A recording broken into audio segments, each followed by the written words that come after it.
Hi guys, welcome back to Fabulous Autism Mommy. Today we're going to be talking about autism and insurance coverage. You know, since Eli was diagnosed back in, 2013, a lot has changed in the medical area.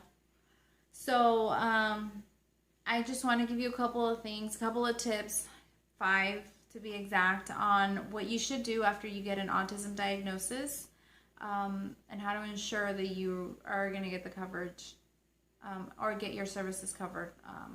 So if you want to know more about that, stick around. All right, well, let's get started.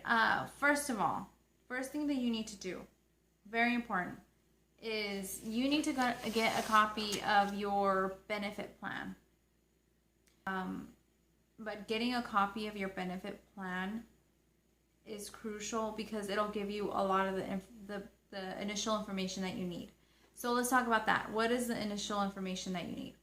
So first of all, before you even find out what your autism coverage is, you need to know whether your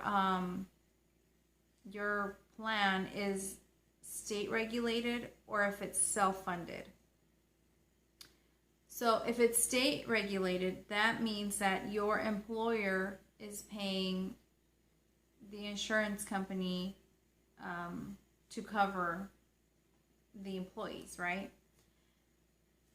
And that also means that it follows the state laws for insurance companies.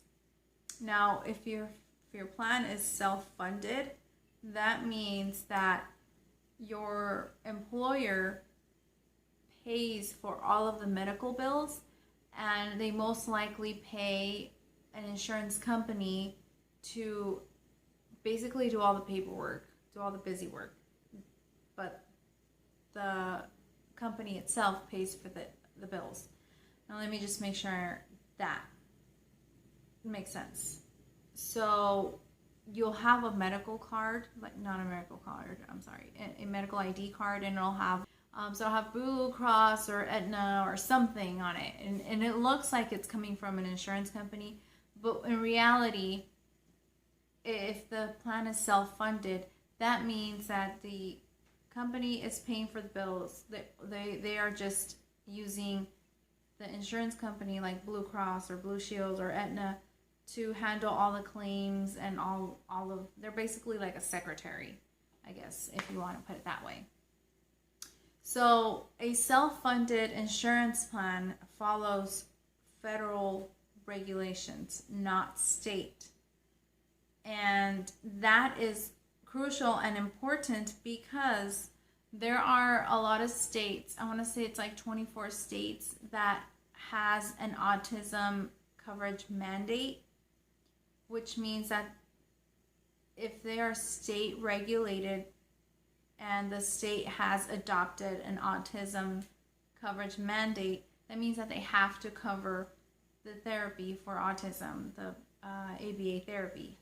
Now, if the plan is self-funded, that means that they don't have to, they don't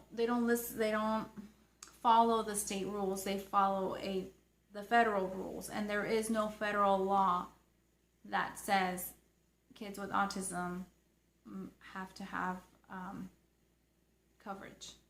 There's no federal law that says all kids with autism get medical coverage. I hope that makes sense. Yes. So let's recap really quick. State regulated follows state laws. Self-funded follows federal regulations. Okay? Okay. So once you find out which one you're in, then you can dive into the actual coverage. So let's say you have a self-funded plan, which is kind of what happened to me. Whatever they say they offer is what you're going to get. Now, if it's self-funded and you want to get more, how do you do that? Well, most of the time you can appeal. I had to appeal to my company. Actually, not me, my ABA provider appealed to my insurance company about 3 times, and we recently got awarded another hour which is huge. I mean, it doesn't sound like a lot, but it's a great victory, if I do say so myself. I'm working with really great people, and I completely appreciate them. And if you're watching this, what's the alternative for both situations?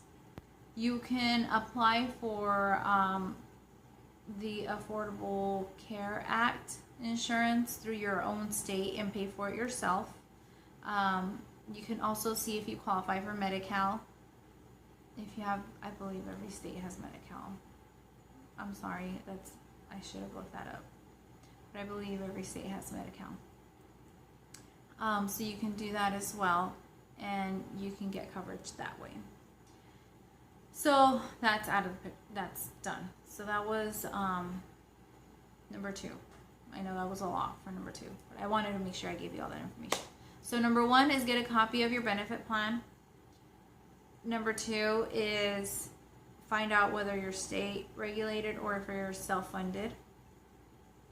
And number 3 is going to be to get a notebook or a notepad or something to record all of your conversations with the insurance company. You're going to need to write down the name of the person that you spoke with, the time that you called, and you're going to want to recap what you guys discussed. It sucks, but it's going to help you, and you're going to be grateful that you did it. And you also want to, at the end of every conversation, want to say, okay, end with, you're going to call me or am I going to call you, and set a date and time. So that way, if they don't call you by the day and time that they said they would call you, or if you don't get something in the mail by the date that they said it would be, you should get it, then you can call and say, hey, I spoke to blah, blah, blah. We talked about this on this date at this time. She said she was going to call me 2 days later, and now we are 3rd day, and always, sorry, I don't want to get sidetracked yet. So here we are 3rd day, and I still haven't received anything. I just want to follow up. Can you tell me what's going on? All right, so just get in a habit of making sure you write everything down, because there's going to be those times where you're going to not want to, but just remember that if you just take that time to get all that information, you will not be mad at yourself when you accidentally don't write it down and then you need that information and you don't have it. So number 4 is ask for pre-authorizations on any of the services that you are required to cover. If your son or daughter is under the age of 3, all 50 states has something called the early intervention. Oh my god, I made videos on it and I'm totally drawing a blank. Early intervention? Yeah, they have early intervention. And basically what that is that that ensures that any kiddo from newborn to 3 years of age gets full coverage for any developmental delays and any therapy or medical assistance that they might need to help them come up to where they're developmentally supposed to be. That makes sense. So again, number 4 is ask for pre-authorizations if you are being told that your insurance has to cover it. Now, let me give you an example of how I had to do that. Here in California, my son was diagnosed with autism, and he did get early intervention, but the rule here is if your insurance provider offers it, then you have to go through your insurance company.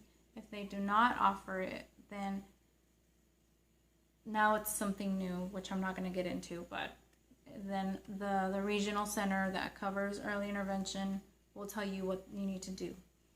So since my insurance company covered ABA therapy, I needed to look for an ABA therapist that was under my network.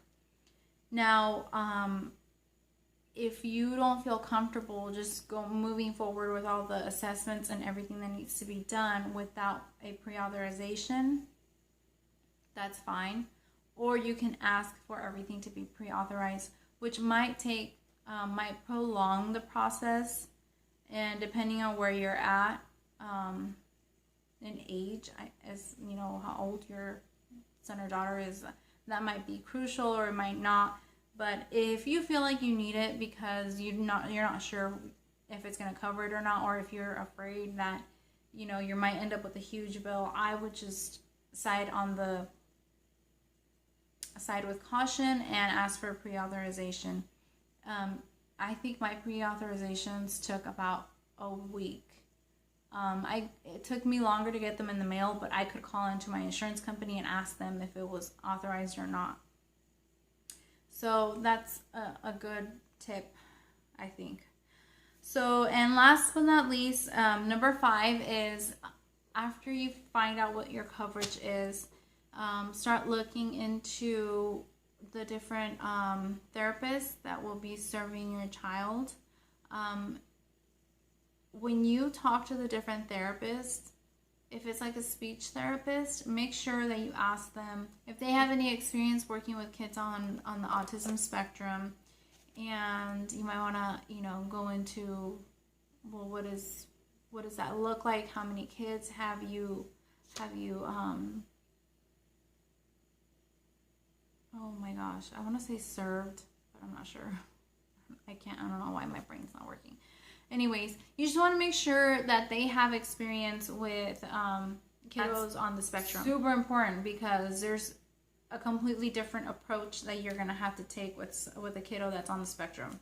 So just make sure that they have that, and ask for references if you feel like you need to, because this is your child and you can't just take somebody's word for it, especially if you're finding out that he has autism, and he or she is 2.5 years old. The window between 0 and 3 is getting really, really small, and the rest of the window between birth and 5, the first 5, is also getting very small. So you want to get somebody in there that knows what they're doing, and you don't want to waste any time. Sorry. Last but not least, when you are looking into the different providers, when you do the little search on the computer, they cannot, the insurance company cannot ask you to drive more than 15 miles to see your therapist. When I was looking into a occupational therapist for Eli, they wanted to send me out like 25 miles, I think, from where I lived, which would have been like 30 minutes no traffic and about 45 minutes to an hour with traffic. There's no way at that time that I was going to make that drive out there. Not only is it more gas money on me, but it's out of his natural environment, which is another thing. A kiddo that's younger than 3 should be in their natural environment, which is at home or daycare, wherever it is that the kid naturally, stays. That's where they need to be. They should not be going to a center or meeting the therapist elsewhere, because that's just the way it is. That's the rule. So if they're requesting that you drive more, you have to appeal. I mean, you don't have to. You can do whatever you want, but I would suggest you appeal that. And I remember I got a call from the nurse asking me why I couldn't drive, and I said, and this is not an exaggeration, every time I wanted to put him in the car to go somewhere, I had to use so much force to even get him in the car seat. He did not want to get in the car seat, and I have no idea why. I mean, there could have been a million reasons why he didn't want to get in the car seat. Maybe he just was tired. Maybe he just thought we were going somewhere that he didn't like going. I don't know, but I know that there's a small phase when kids don't want to sit in their car seat, but he was way past that. And I mean, obviously there was a bigger issue. He had autism, and so there could have been a bajillion reasons why he didn't want to sit in his car seat. But I know that I was not gonna do that on a weekly basis when in reality they should be coming to my house. So, bam, lady.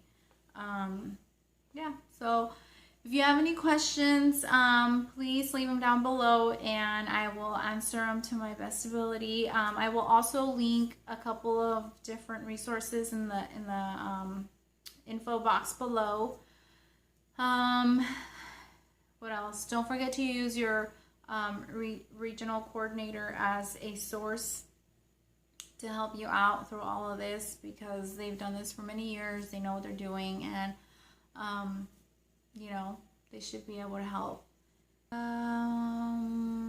Make sure you ask questions, as many as you need to, until it makes sense, until it's clear as day. And you can play stupid, you can play dumb, you know, to get people to answer your questions. I did it all the time. I'm like, okay, this is what I say. I say, I am so sorry.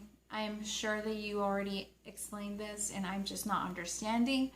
Could you please explain blah, blah, blah, blah, blah. And I do this like as many times as I need to. I really don't care. If I'm calling a place and their customer service, their job is to answer my questions as many times as I need to ask.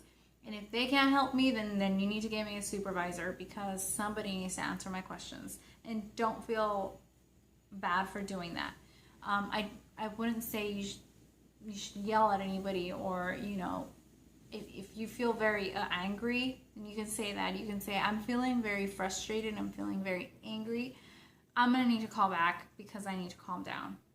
And, you know, always try to be as nice as you can, but that doesn't mean that you can't also get what you want when you're asking politely, or when you're asking in a good way. I don't know if that makes sense. Anyways, I hope it really does though. All right, guys. Well, if you have any further questions, like I said earlier, please leave them below, and have a good night and stay strong and know everything's going to be okay. Just stay persistent and just stay on top of it, and everything will be okay. All right. Talk to you later. Bye.